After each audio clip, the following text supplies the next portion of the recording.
4000 EVM electronic voting मशीनें जलकर राख हो गई और 45 दिन अभी बीते नहीं हैं।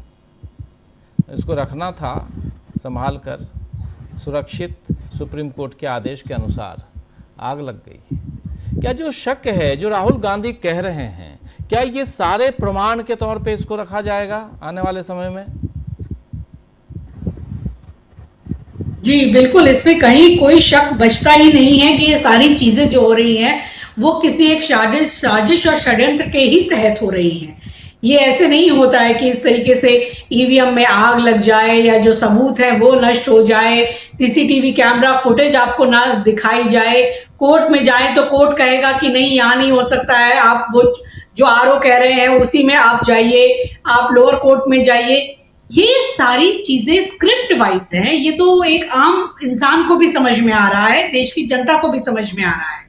और राहुल गांधी का संदेश एकदम स्पष्ट है कि अब जो है वो इतने आसान बातों से इनको नहीं हराया जा सकता। जहां पर हर जगह पे बेईमानी हो रही है, सारी लोकतांत्रिक जो संस्थाएं हैं उनमें चीरहरण हो चुका है, सारी चीजें खत्म हो चुकी हैं, तो अब एक आंदोलन ही रास्ता बचता है।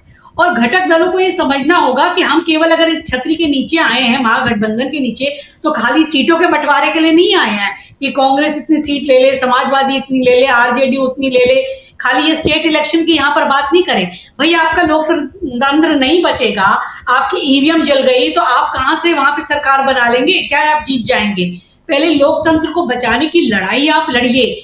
आप इस गठबंधन को, इंडिया अलायंस को समझिए कि ये पूरे बड़े रूप में आप ही का दल है, जहां सारे साझे कार्यक्रम करने होंगे, कन्वीनर भी लाना होगा, कॉमन मिनिमम प्रोग्राम को लाना होगा, मिलके आपको कार्यक्रम करने पड़ेंगे, मिलके सड़कों पर उतरना पड़ेगा, आपको एकजुट दिखाई देना होगा सड़कों पर भी, कार्यक्रम अपने सचिवालय में भी, अपनी सारे चीजों में भी।